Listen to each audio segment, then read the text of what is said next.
श्री राम जय जय राम। श्री राम जय जय राम। श्री राम जय जय राम। श्री राम जय जय राम। श्री राम जय जय राम। श्री राम जय जय राम। श्री राम जय जय राम। लोकाभिरामं रणरङ्गधीरं राजीवनेत्रं रघुवंशनाथं कारुण्यरूपं करुणाकरं श्रीरामचन्द्रं शरणं प्रपद्ये। मनोजवं मारुततुल्यवेगं जितेन्द्रियं बुद्धिमतां वरिष्ठं वातात्मजं वानरयूथमुख्यं तं रामदूतं शिरसा नमामि। रामचरितमानस में अयोध्या कांड, दशरथ जी के परलोक गमन का समाचार।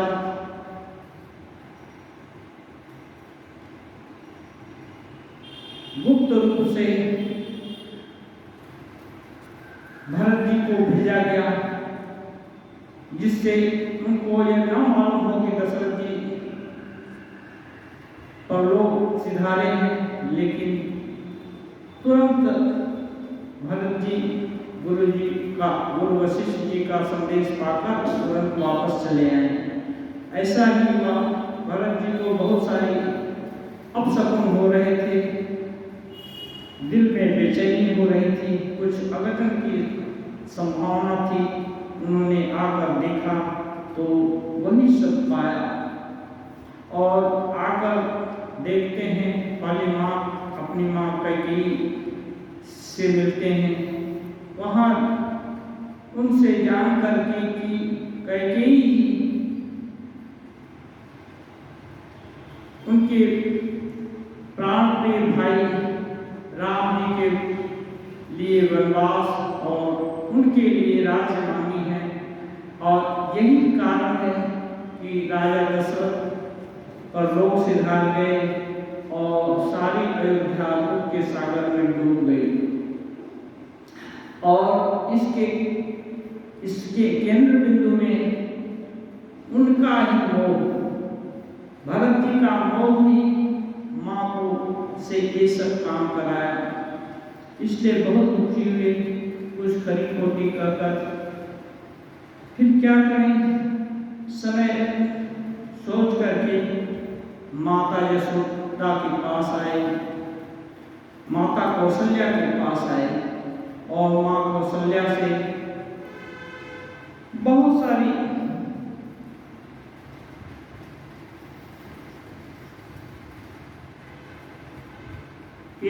सफाई दी कि माँ, यदि मैं इस संदर्भ में किसी प्रकार से भी लिप्त हूँ या इस चीज को जानता हूँ, तो जो भी इस संसार के सबसे कठिन से कठिन पातक का जो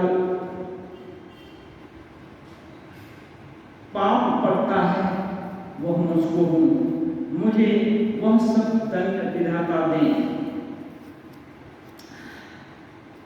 फिर माँ कौशल्या भरत जी के ये सब निश्चल वचन को सुनकर बहुत उनको गले से लगा लेती हैं, अश्रु विसर्जन करती हैं। और यही प्रसंग शुरू है। माँ तो भरत के वचन सुनी साचे सरल सुधार, कहति राम प्रताप तुम सदा वचन मन काय। कौशल्या माता जी भरत को गले से लगा करके बोलती हैं, हे तात, तुम मन वचन कर्म से सदा रामचंद्र जी के प्यारे हो। राम प्राण राम राम प्राण ते प्राण तुम्हारे, तुम रघुपति ही प्राण ते प्यारे। विधु विषय चवई सवई हूँ आगी, होई बारि चर बारि विरागी।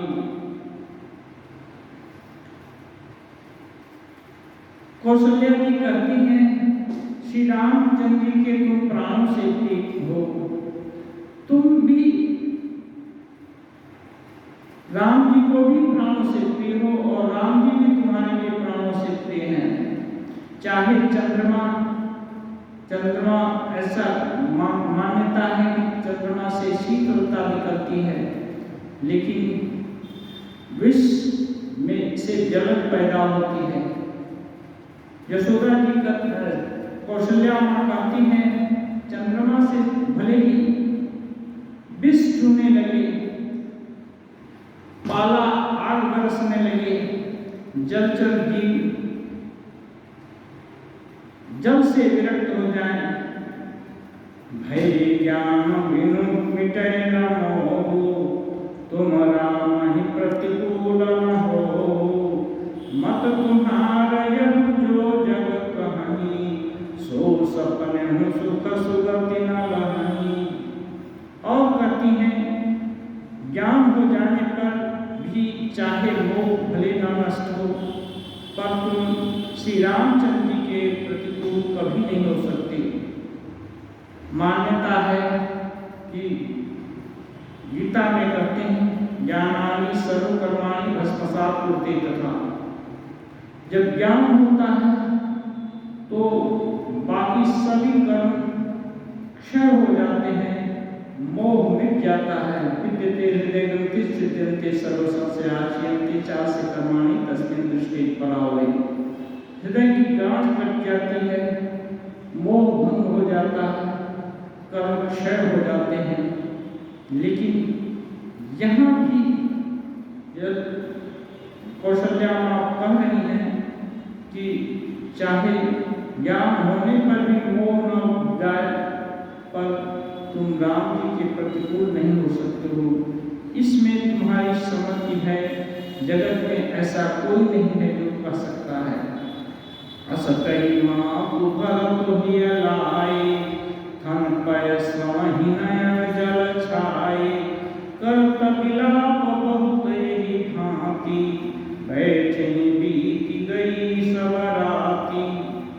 ऐसा कहकर कौशल्या मां उनको गोद में ले लेती हैं और दोनों के आंखों से आंसू झरते हैं। और इस प्रकार के आदान प्रदान में ही सारी रात गुजर जाती है। अब सुबह होने से जब लोगों को मालूम हुआ भरत वापस आए हैं, वशिष्ठ जी उनके आने के लिए दूत भेजे थे, तो वामदेव वशिष्ठ तब आए, सचिव महाजन सकल बुलाए। मुनि बहु भांति भरत उपदेशे, कई परमार्थ वचन सुदेशे।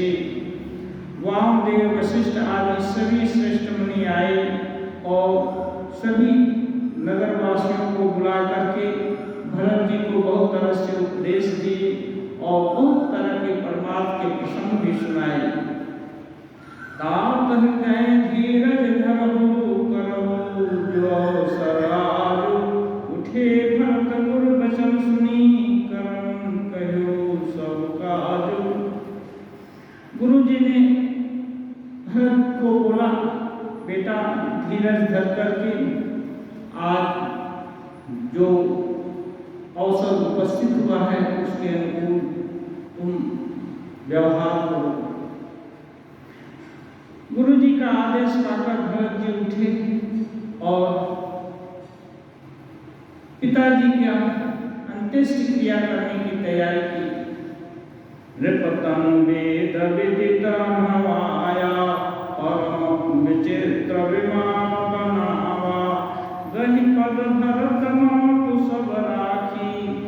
रही रानी दर्शनाभिलाषी, चंदनागर भार बहुआई, अमित अनेक सुगंध सुहाई, सरज तीर रचिता बनाई, जनु सुरपुर सुपाम सुहाई, विविधाह क्रिया सब किन्नी, विधिवत नाई तिला जल दिन्ही, सोधि सुमति सब वेद पुराण, किन्ह भरत बस गात विधान, किन्ह भरत दस गात विधान, जहाँ जस मुनिवर आय सुदिन्हा, तहाँ तस सहस भांति सब किन्हा, भय विशुद्ध दिए सब दाना, धेनु बाजी गज वाहन नाना। भरत जी विधिवत दशरथ जी के पार्थिव शरीर को स्नान करा करके विचित्र भांति अच्छी तरह से चिता सजवाई और विधिवत दाह संस्कार पूरा की, और मुनि वर्ग लोगों ने जो आदेश किया उनके अनुसार गरीब ब्राह्मण सभी को यथा योग्य गाय और धन आदि का दान दिया, गोधन दिया, और इस प्रकार पिताजी के अंत्येष्टि कार्य को विशुद्ध भाव से पूरा किया। सिंहासन भूषण वसन धरनी धन धाम, दे भरत लहि भूमि सुर हे परिपूर्ण काम। ब्राह्मण लोगों को सिंहासन, गहने, कपड़े, अन्न, पृथ्वी, धन और मकान आदि भरत जी ने दी। ब्राह्मण लोग पूर्ण काम होकर आशीर्वाद देकर चले गए। पितु हित भरत किन्हि जस करनी, सो मुख लाख जाय नहीं बरनी, सुदिन सोधि मुनि बर तब आए, सचिव महाजन सकल बुलाए। श्राद्ध कर्म के समय यथा रीति यथा योग्य दान ध्यान आदि सब किया जाता है। पिता के कल्याण के लिए भरत जी ने वो सब कुछ किया, और उनकी करनी का उनके जो दान आदि थे उसका वर्णन लाखों मुखों से नहीं किया जा सकता। ऐसा उन्होंने पिता के सम्मान में, उनके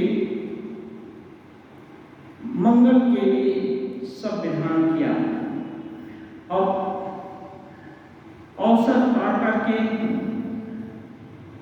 गुरु वशिष्ठ जी सभी नगरवासियों को और मुनि लोगों को बुला करके एक सभा बुलाई। बैठे राज सभा सब जाई, पठई बोली भरत दो भाई, भरत वशिष्ठ निकट बैठारे, नीति धर्ममय वचन उचारी। प्रथम कथा सब मुनि बर बरनी, कई कई कुटिल किन्हि जस करनी। भूप धर्म व्रत सत्य सराहा, जेहि तन परिहरि प्रेम निबाहा। कहत राम गुण शील सुभाव, सजल नयन कुल क्यों मुनि राव। बहुरि लखन सिय प्रीति बखानी, शोक स्नेह मगन मुनि ज्ञानी।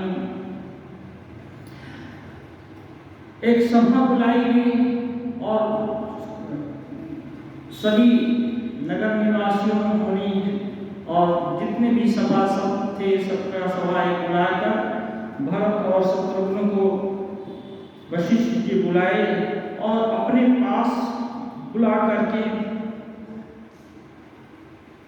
सभी आदि से अंत तक कैसे कैकेयी ने वर मांगा और ये सब राजा दशरथ ने कैसे प्राण त्याग किया राम जी के इसमें और राम जी कैसे दुखी न होकर सीधे पिता के आशय जान करके जंगल के चले गए और सीता और लक्ष्मण भी उनके अनुयायी बने। ये सब विधिवत गुरु वशिष्ठ जी भरत जी को सुनाए। उसके बाद कहते हैं, सुनहु भरत भावी प्रबल बिलखी कहो मुनिनाथ, हानि लाभ जीवन मरण जसो अपयसो विदु हाथ। अब गुरु वशिष्ठ जी रो करके विलंब करके कहते हैं, हे भरत सुनो, भावी यानी होनहार बहुत बलवान है, हानि लाभ जीवन मरण यश अपयश ये सब विधाता के हाथ में है। माने कुछ भी अपने हाथ में नहीं है, जिसको कि फ्री विल कहते हैं। श्री रामकृष्ण देव इसके लिए एक उदाहरण देते हैं, फ्री विल और ईश्वर इच्छा में कहाँ कौन सा लॉन्ग लास्टिंग है, फ्री विल कितना है, कितना हद तक ईश्वर इच्छा है। इसके लिए बोलते हैं कि एक बकरी है, उसको उसका मालिक गले में रस्सी बांध करके एक खूंटी गाड़ देता है खेत में चरने के लिए। अब जब ठीक से बकरी घास चर लेती है तो देखता है कि मालिक उसकी रस्सी को थोड़ा सा और बढ़ा देता है, और आगे घास चल लिया तो थोड़ा और बढ़ा देता है। और जब बकरी का शील स्वभाव अच्छा है तो कभी कभी मालिक खुश होकर के उसकी रस्सी को खोल भी देता है।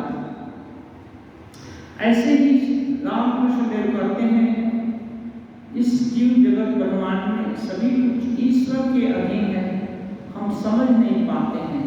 जैसे एक इतने बड़े भूमंडल पर एक आदमी, हमारी नजर कुछ किलोमीटर तक ही जाती है, उसके आगे और पीछे कुछ भी नहीं दिखाई देता है। ऐसे ही एक चींटी एक बड़े ग्लोब पर बैठ जाए तो उसको ज्यादा कुछ क्या दिखाई देगा। ऐसे ही हमारी लिमिटेशंस हैं, हम सोचते हैं हम स्वतंत्र हैं, वैसे पूरा जीव जगत ईश्वर के अधीन है, लेकिन वे कुछ सीमा तक छूट दिए हैं और उस छूट का उपयोग करके जीव समझते हैं कि हम स्वाधीन हैं। इसलिए गुरु वशिष्ठ जी ज्ञानी हैं और ये दुख का समय है, कहते हैं कि ये सभी कुछ विधाता के हाथ में है। अस विचारी के ही देय दोषो व्यर्थ काहि परख कीजिय रोषो। करें ऐसा विचार करके किसी को दोष मत दो, यानी माँ को दोषी मत ठहराओ। तात विचार करो मन माही, सोच जो दशरथ बनाही। और ये भी विचार करो, दशरथ जी पर लोग गमन किए, लेकिन उनके लिए सोचने का नहीं है। वो चौथे पद तक राज्य किए, राज्य भी किए, सुयश भी कमाए, तुम लोगों जैसे सुपुत्र जन्म का भी दर्शन हुआ। अब उनके वो शोक करने योग्य नहीं है। सोचिए विप्र जो वेद विहीना, तज निज धर्म विषय लीना। सोचिए निपति जो नीति न जाना, जहि न प्रजा प्रिय प्राण समान। सोचिए वय सुकृपण धनवान, जो न तिथि शिव भगति सुजान। सोचिए शूद्र विप्र अवमानी, मुखर मान प्रिय ज्ञान गुमानी। सोचिए पुनिपति वंचक नारी, कुटिल कलह प्रिय इच्छाचारी। सोचिए बटु निज व्रत परिहरई, जो नहीं गुर आय सुअम सरई।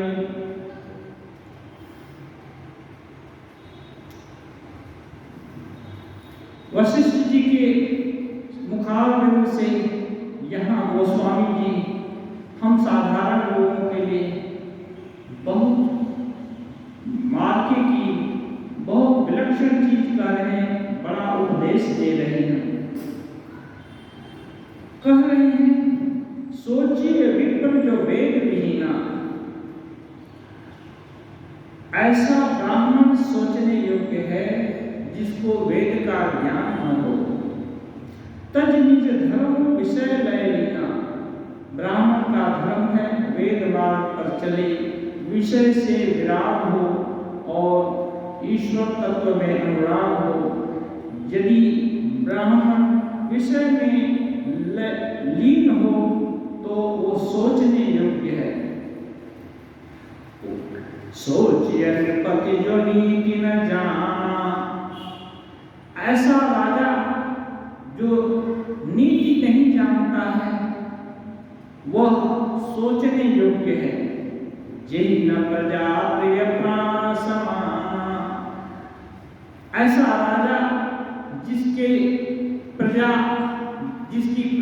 उसके लिए प्राणों से प्रिय न हो, ऐसा राजा सोचने के योग्य है। सोचिए वयस कृपण धनवान, ऐसा धनवान जो कृपण हो वो भी सोचने योग्य है। जो नातिथि शिरो भगति सुजान, ये अतिथि और अभ्यागत लोगों का शिव के समान श्रद्धा करके जिसने सेवा नहीं किया, कृपणता का पक्ष लेकर रखा, ऐसा धनवान सोचने योग्य है।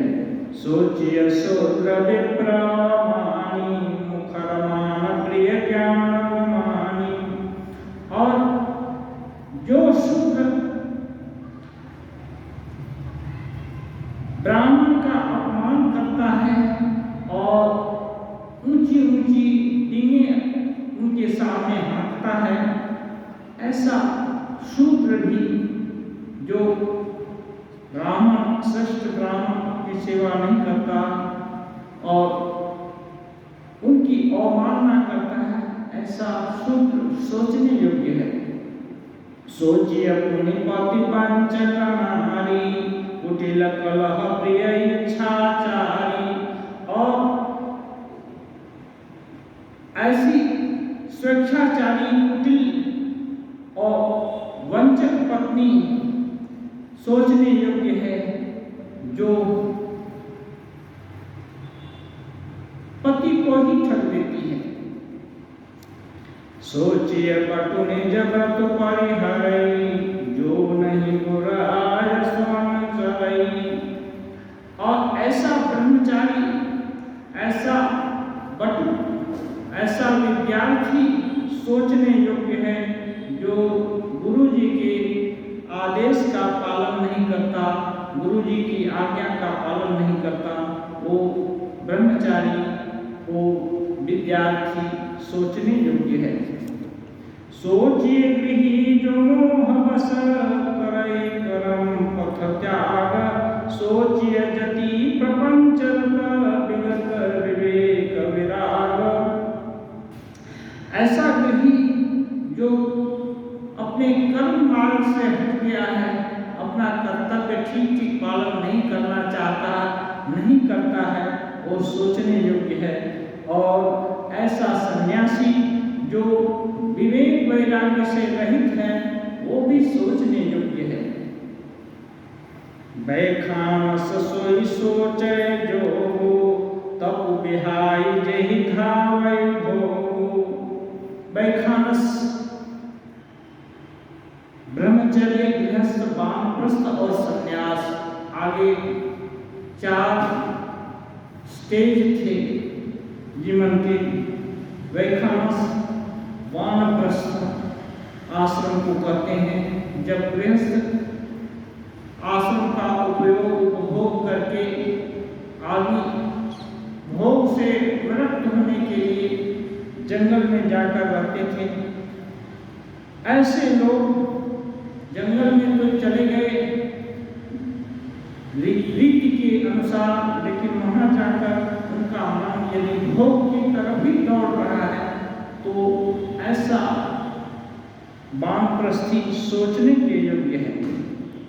सोचिए पिसुना कारण क्रोधी, जननी जनक गुरु बंधु विरोधी। और ऐसा लोग जो अकारण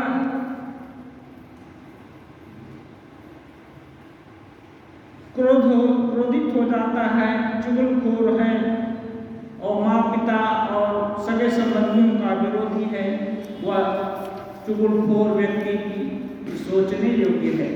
सब मेरी सोचिए परोपकारी, निज तम पोषक निर्दयधारी। जो दूसरों का हर समय अपकार करना चाहता है, दूसरे के अपकार में ही अपना भला समझता है और खुद को हर समय खुद का ही लालन पालन करना चाहता है और खुद को ही अच्छा देखना चाहता है, ऐसा व्यक्ति सोचने के योग्य है। परोपकार न्याय पापाय परपीडनम, ये महाभारत में है। परोपकार से पुण्य होता है और परपीडन से पाप होता है। तो जो दूसरे का अपकार सोचता है वो पाप ही करता है, इसलिए वो सोचने के योग्य है। सोचनीय सबहि विधि सोई, जो न छाड़ी छलो हरिजन होई। और सबका सार निचोड़ कह रहे हैं, जो छल माने मन में एक और मुख में दूसरा, कर्म में तीसरा, ऐसे व्यक्ति को छली कहते हैं। जो छल कपट को छोड़ करके सब तरफ से श्रेष्ठ मनुष्य का जन्म पाकर भी जो हरि की भजना नहीं करता है, ईश्वर का भक्त नहीं होना चाहता है, वो सबसे बड़ा सोचनीय है। सोचनीय नहीं कौशल राव, वनचारि दस प्रकट प्रभाव। कौशल नरेश राजा दशरथ सोचने के योग्य नहीं है, क्योंकि चारों दिशाओं में, पूरे भूमंडल पर, पूरे विश्व में उनका प्रभाव सबको विदित है। भयो न अभय न अब हो निहारा, रूप भरत जस पिता तुम्हारा। भयो न अभय, कोई हुआ नहीं है तुम्हारे पिता के जैसा, न इस समय है और न बाद में होने ही वाला है। भरत तुम्हारे पिता ऐसे थे। विधिहारी धारो सुरपति ऋषि नाथा, बर नहीं सब दशरथ गुण गाथा। ब्रह्मा विष्णु शिव इंद्र और दिक्पाल आदि सभी तुम्हारे पिता के गुणों की गाथाएं कहते हैं। ये दशरथ जी देवताओं की तरफ से असुरों से युद्ध करके उनको जिताकर भी आए थे, इसलिए देवता लोग भला इनकी बड़ाई क्यों नहीं करेगा। कहो तात के ही भांति को करहि बड़ाई तासु, राम लखन तुम सत्वन सरिस सुवन सुचि जासु। अब कह रहे हैं, हे तात, कहो उनकी बड़ाई कोई किस प्रकार करेगा जिसके श्री राम लक्ष्मण तुम और शत्रुघ्न सरिस के पुत्र हो। सब प्रकार भूपति बड़ भागी, बाद विशाल करियत ही लागी।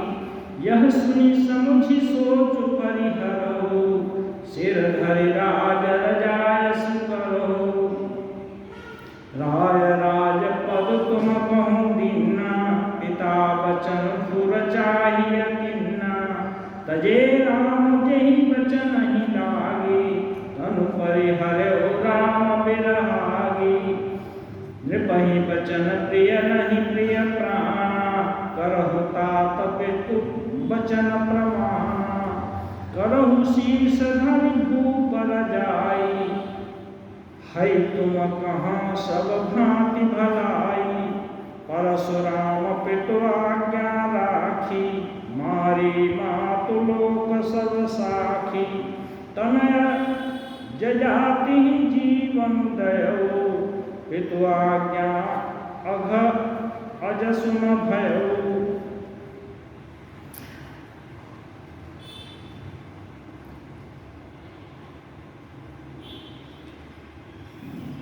वशिष्ठ जी कहते हैं तुम्हारे पिताजी सभी प्रकार से बड़े भाग्यवान हैं, वो किसी भी प्रकार से सोचने के योग्य नहीं हैं और उन्होंने सत्य की रक्षा के लिए,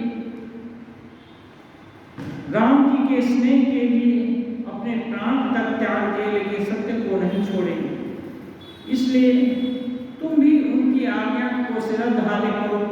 तुम्हारे बड़े भाई राम पिताजी की आज्ञा के लिए वन को चले गए।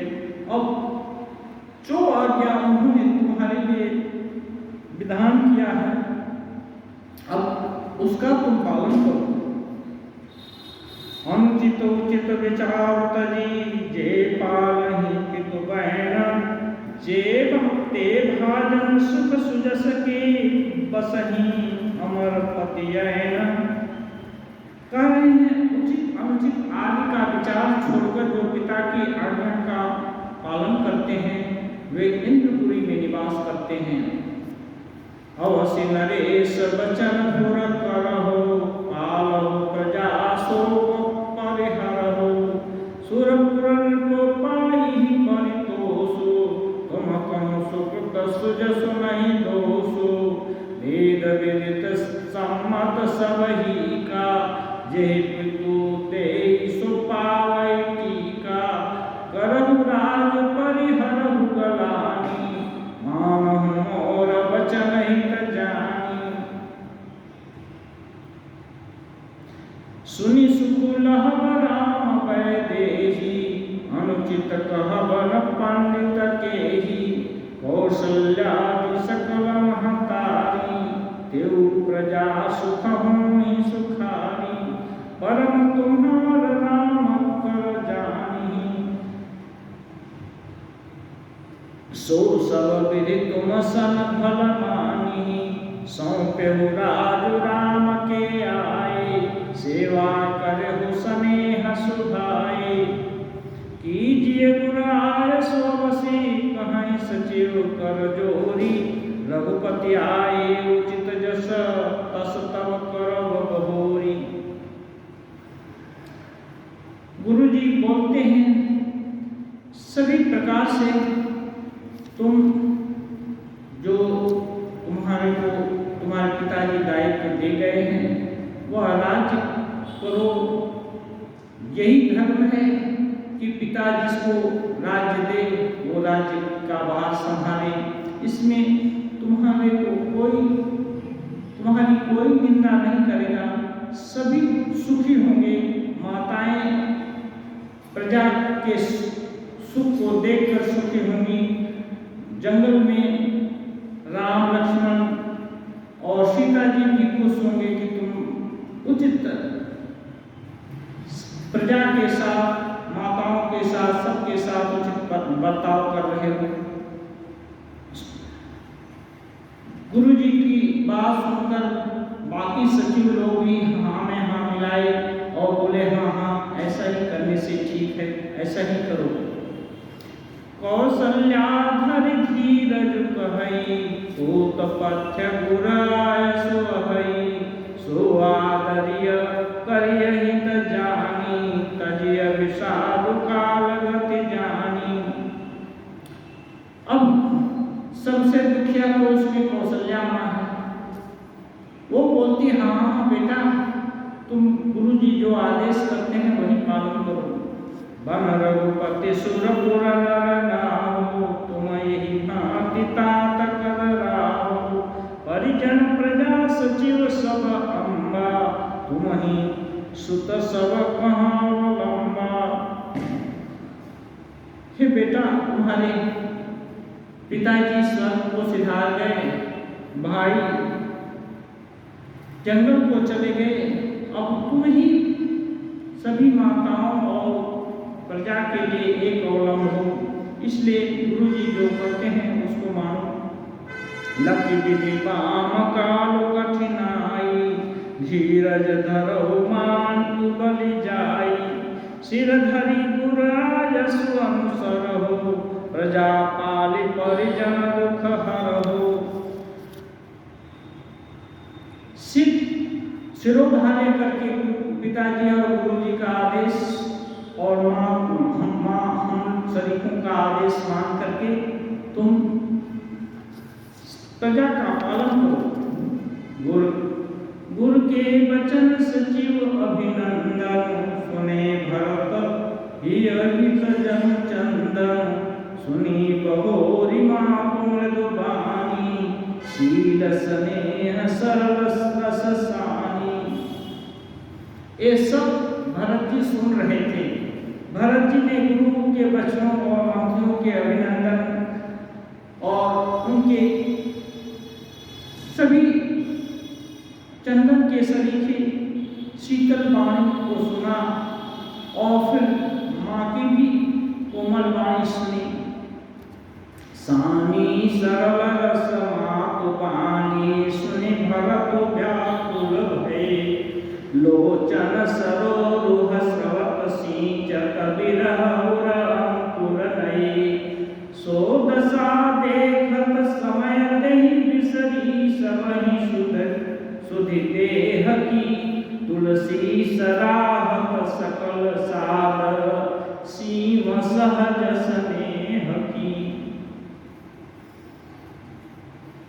गोस्वामी जी कहते हैं, सरलता के रस में सनी हुई माता की वाणी सुनकर भरत जी मानो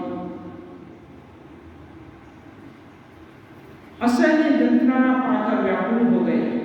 उनके नेत्रों से आंसू झरने लगे, मानो हृदय में विरह रूपी अंकुर फूटने लगा। नेत्रों से आंसुओं की धारा निकल पड़ी। उनकी वह दशा देख करके उस समय सबको अपने शरीर की सुधि भूल गई। तुलसीदास जी कहते हैं, स्वाभाविक प्रेम की सीमा श्री भरत जी की सब लोग आदरपूर्वक सराहना करने लगे। कहा भरत जी को राज्य सुपुर्द किया जा रहा है और ऐसा सुनकर उनके नेत्रों में आंसू आ गए और हृदय में व्याकुल दारुण दाह उत्पन्न हो गया और दुखी हो गए। भरत कमल कर जोरी, धीर धुरंधर धीर धरी। वचन अमिय जन गोरी, देत उचित उत्तर सबहि। भरत जी को धैर्य की धुरी, गोस्वामी जी कहते हैं, भरत जी धैर्य की धुरी हैं। धैर्य धुरी माने केंद्र। धैर्य की परिभाषा यदि करनी है तो भरत जी के चरित्र के विश्लेषण से किया जा सकता है। धैर्य किसको कहते हैं? धैर्य की धुरी धारण करने वाले भरत जी धीरज धरकर कमल के समान हाथों को जोड़ करके वचनों को अमृत में डुबोकर अब उत्तर देना शुरू करते हैं। मोहि उपदेश दिन गुरुनीका, प्रजा सचिव सम्मत सबही का। मातु चित घरि आय सुदिन्हा, अवश्य शेष धरि चाहम किन्हा। भरत जी कहते हैं, मुझको गुरु जी ने अच्छा उपदेश किया और सभी प्रजा ने उसका अनुमोदन किया। माँ ने भी मुझको आदेश दिया, मैं भी सबके आदेश को, सबके सम्मति को अपने सीट पर धारण करता हूँ और मुझको भी सबकी आज्ञा माननी चाहिए। गुरु पितुमा तो स्वामी हित बानी, सुनि मन मुदित करिय भले जानी। उचित की अनुचित किए विचारो, धर्म जाय सिर कातक भारो। क्योंकि नीति कहती है कि गुरु पिता माता स्वामी इन सब की वाणी को बिना विचारे प्रेम से शिरोधार्य करना चाहिए।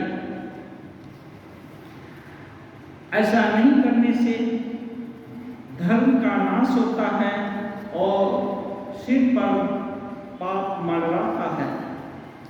तुम तो देव सर्व सिख सोई, जो आचरत मोर भल होई। आप लोग वही मुझको शिक्षा दे रहे हैं जिसका आचरण करने से मेरा परम कल्याण होगा। यद्यपि वह समुझत हमनी के, तदपि होत परितोषण जी के। भरत जी बोल रहे हैं, यद्यपि मैं अच्छा से ये सब समझ रहा हूँ और इसमें हित भी है, फिर भी मेरे दिल को संतोष नहीं हो रहा है। अब तुम विनय मोर सुन लेहु, मोहि अनुहरत सिखावन देहु। उतर देव क्षम अपराधो, दुखित दोष गुण गणहीन साधु।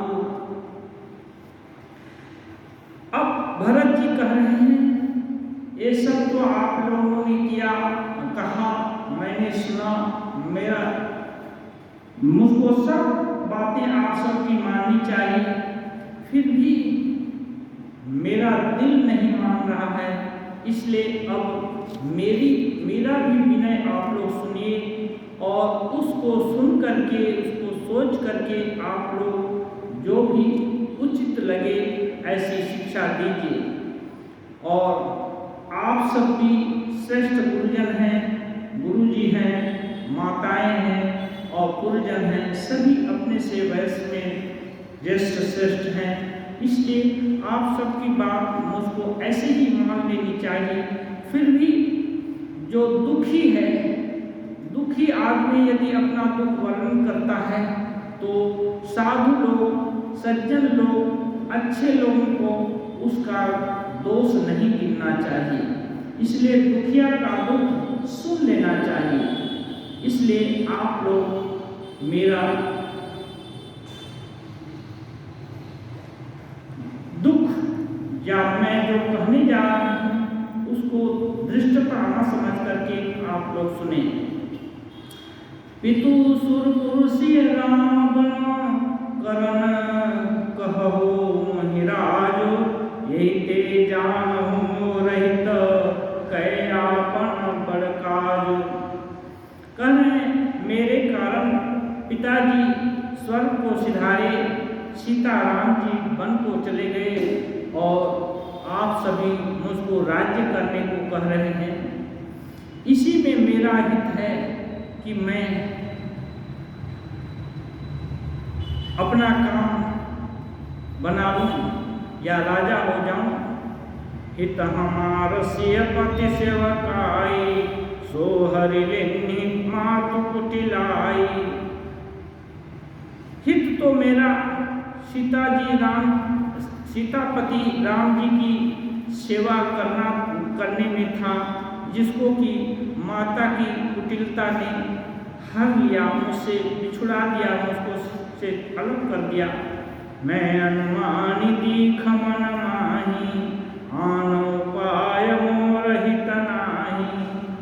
फिर भी मैं मन में बार बार विचार करके यही सोचता हूँ कि राम जी की सेवा को छोड़ करके और किसी भी कार्य में मेरा हित कैसे भी नहीं है। शोक समाज राज के ही लेखे, लखन राम सिय बिनु पद देखे। बादि बसन बिनु भूषण भारो, बादि विरत बिनु ब्रह्म विचारो। कहते हैं यह शोक का समुदाय राज्य लक्ष्मण रामचंद्र जी और सीता के चरणों को देखे बिना किस गिनती में है? यानी इस शोकमय राज्य का क्या मूल्य है?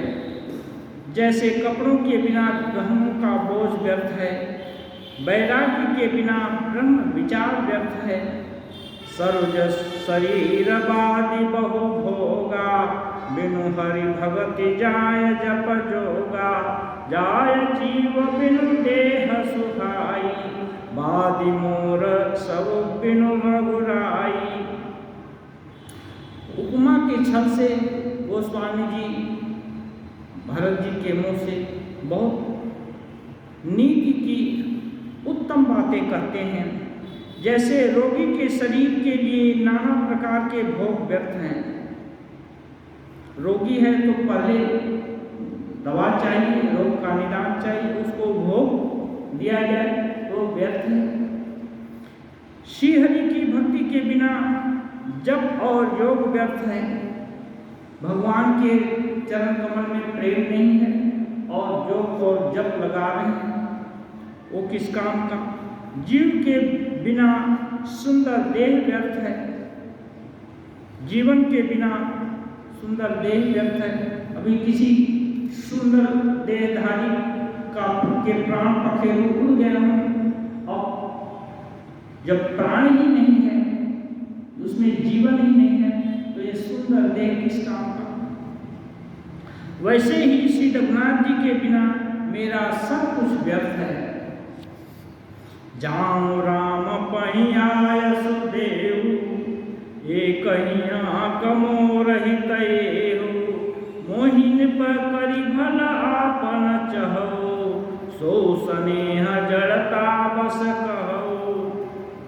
कह रहे हैं आप सभी मुझे आज्ञा दीजिए कि मैं राम जी के पास जाऊं। एक ही निश्चय मेरा है, आप लोग मुझे राजा बनाकर मेरा भला करना चाहते हैं। यह आप लोगों के मेरे प्रति स्नेह की जड़ता से ही कह रहे हैं। कैकेयी सुकुटिलवती राम विमुख गतलाज, तुम चाहत सुख भोग बस, मोहि से अधम के राज।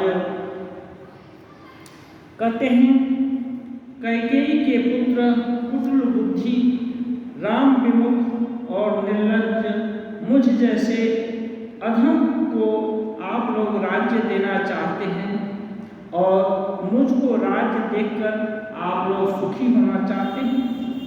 कहूँ सो साचो सब मुनिपतिया, कहूँ साचो सब सुनिपतिया हो, चाहिए धर्मशील नर नाहु, मोहि राज हठ देह जबहि, रसा रसा तल जाई तबहि। भरत जी कहते हैं मैं सत्य कहता हूँ, आप सब सुनकर विश्वास करें। क्या धर्मशील को ही राजा होना चाहिए? आप मुझे हट करके जो ही राज्य देंगे त्यों ही यह पृथ्वी रसातल में चली जाएगी, यानी धर्म की हानि हो जाएगी, अधर्म का राज्य हो जाएगा। मोहि समान को पाप निवासो, जेहि लगी सिय राम बनवासो, राय राम कहु कानन बिन्हा, बिछुरत गमन अमरपुर किन्हा। अब भरत जी कह रहे हैं भला मेरे समान पापात्मा और कौन होगा जिसके कारण राम और सीता जी को वनवास मिला।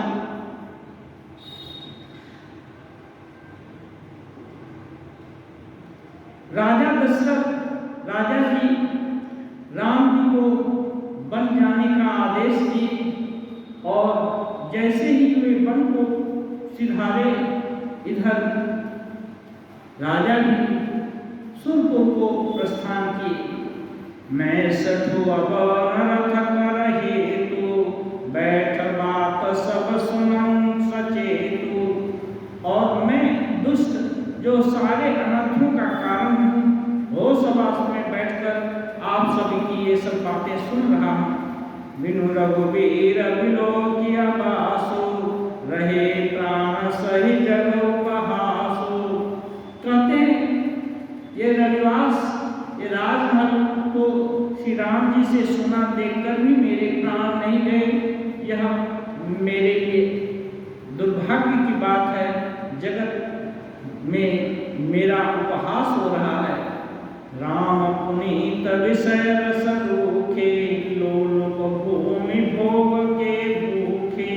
कहाँ लगी कहाँ हृदय कठिनाई, निधरि कुल सुजहि लही बड़ाई। श्री राम रूपी पवित्र विषय रस में आसक्त नहीं है। ये लालची भूमि और भोगों के ही भूखे हैं।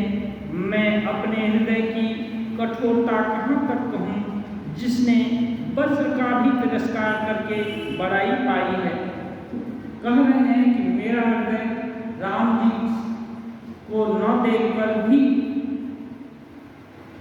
यहाँ विषय रस पाने की कामना कर रहा है, फट नहीं जा रहा है, जीवित है। इसलिए ये मानो वज्र से भी कठिन हो गया है। कारण ते कारज कठिन होई, दोष नहीं मोर पुलिस आस्थि ते उपलते, लोह कराव कठोर। अब सिद्धांत वाक्य कहते हैं कारण से कार्य कठिन होता ही है। कारण से कार्य कठिन होता ही है, इसमें मेरा दोष नहीं। हड्डी से वज्र और पत्थर से लोहा भयानक और कठोर होता है। कैकेयी भवतं अनुरागे, पावर प्राण अघाय भागे। जो प्रिय विरह प्राण प्रिय लागे, देखब सुनब बहुत आगे। लखन राम सिय कहूँ बन दिन्ना, पठै अमरपुर पति हित किन्हा। लिन्ह विधवपन अपजस आपो, दिन्ह प्रजहि शोक संतापो। मोहि दिन्ह सुख सुजस सुराजु, किन्ह कैकेयी सब कर काजु। यही ते मोर काहा बनिका, तेहि पर देन कहूँ तुम टीका। कैकेयी जठर जनम जग माही, यह महि कहाँ कछु अनुचित नाही। मोरी बात सब विधि बनाई, प्रजा पाँच कतक करहु सहाई। अब माँ के कारण ही तो उनकी ये गति हो रही है। इसीलिए कह रहे हैं कैकेयी भवतं अनुरागे। कैकेयी से उत्पन्न देह में प्रेम करने से वाले ये प्राण अभागे हैं।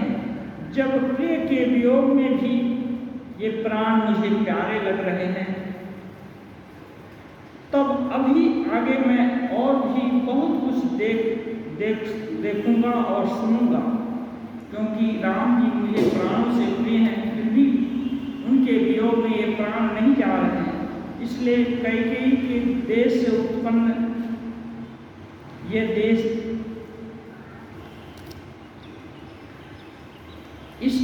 इसमें कौन कौन सी और भयंकर बातें मुझको देखने को मिलेंगी।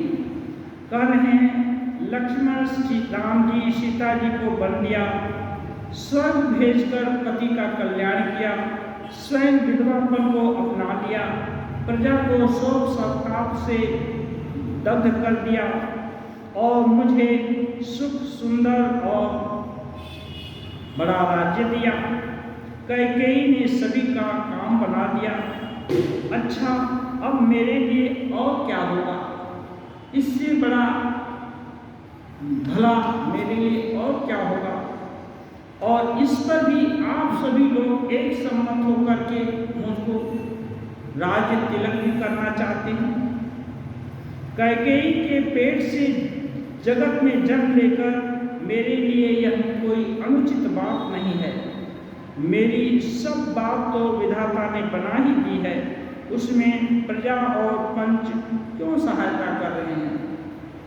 अब यहाँ पर एक व्यंग है कि कैकेयी के पेट से विधाता ने मुझको पैदा कर दिया, तो कैकेयी मेरे लिए सब कुछ बना ही देगी, राज्य भी ले लेगी, राम जी को वनवास भी दिला देगी, राजा दशरथ को सुरपुर को भी प्रस्थान करवा देगी। ये सब तो कैकेयी स्वयं ही करने के जो में सक्षम है, फिर आप लोग भी उसकी वकालती कर रहे हैं, आप लोग क्यों उसकी सहायता कर रहे हैं।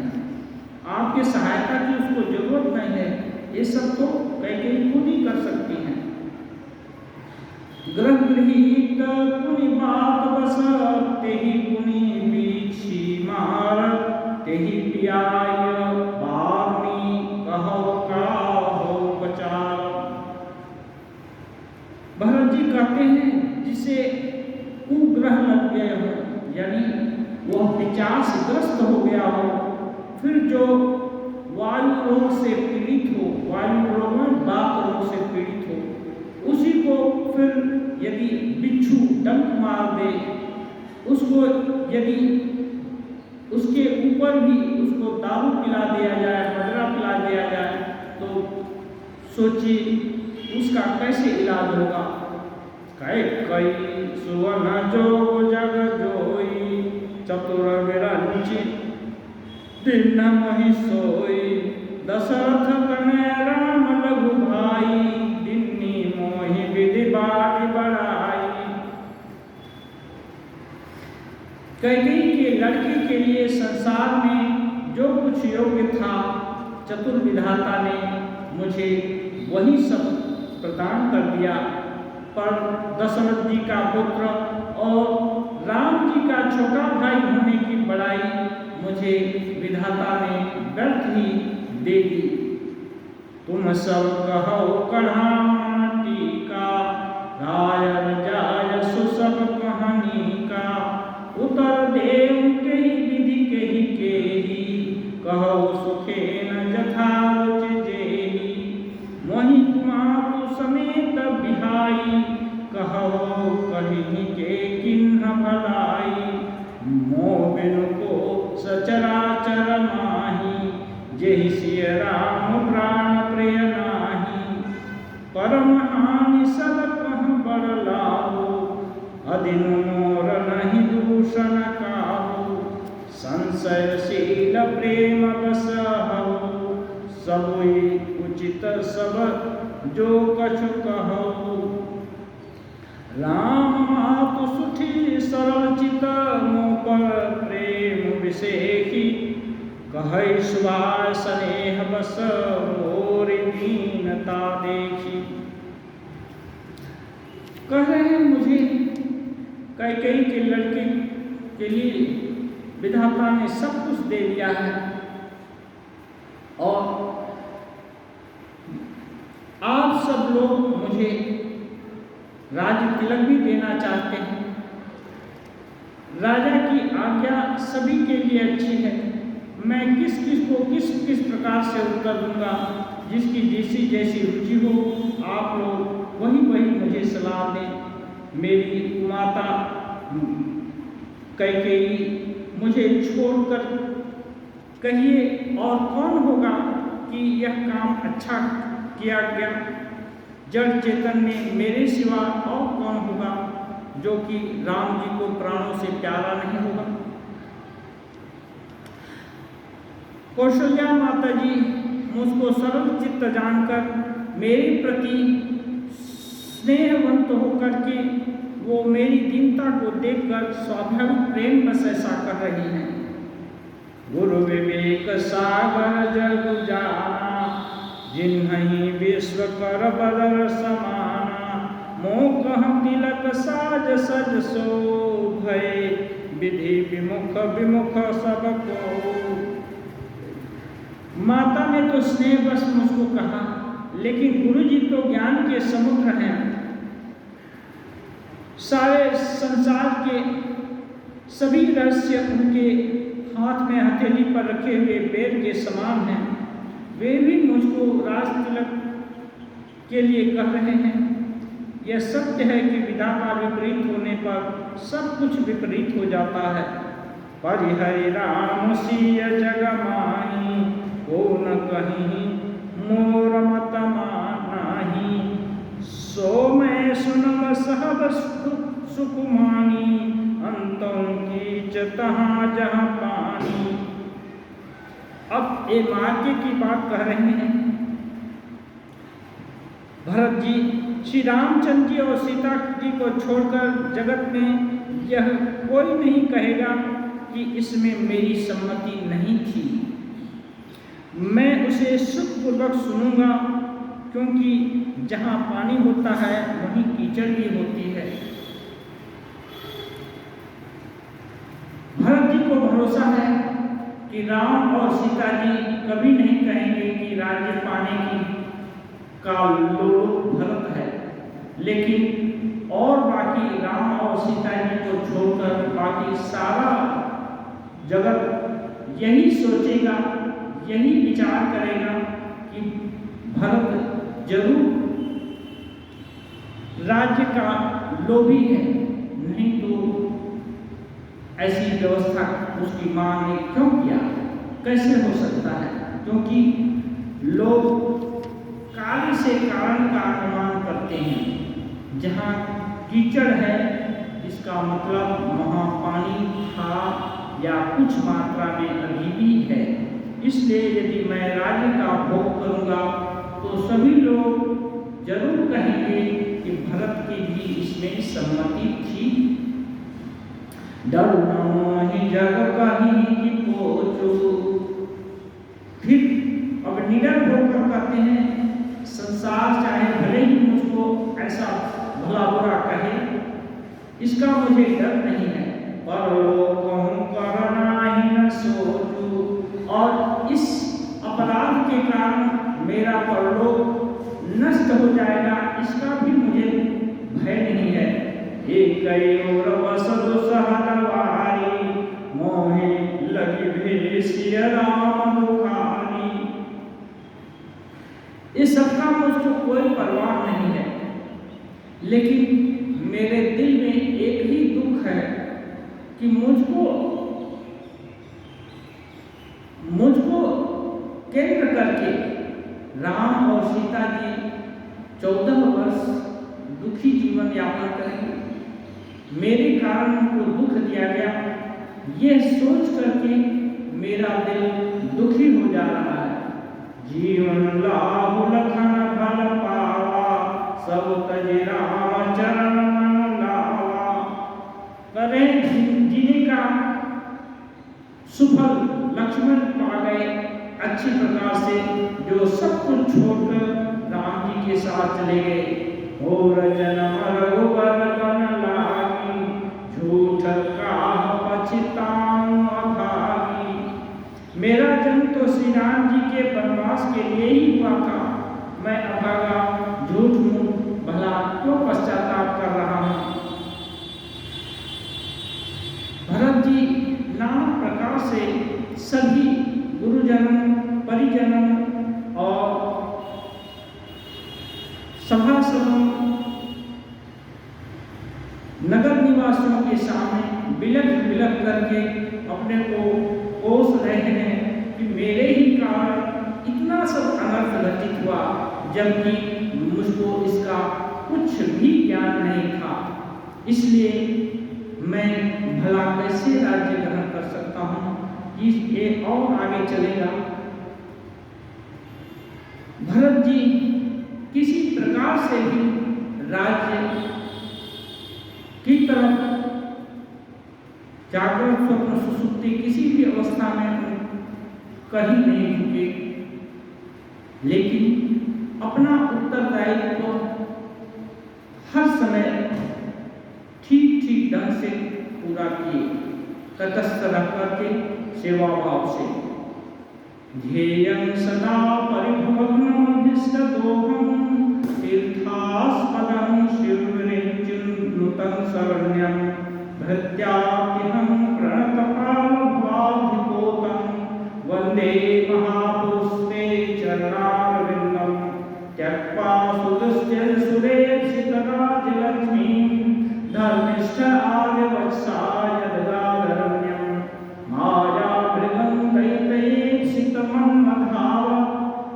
ढेर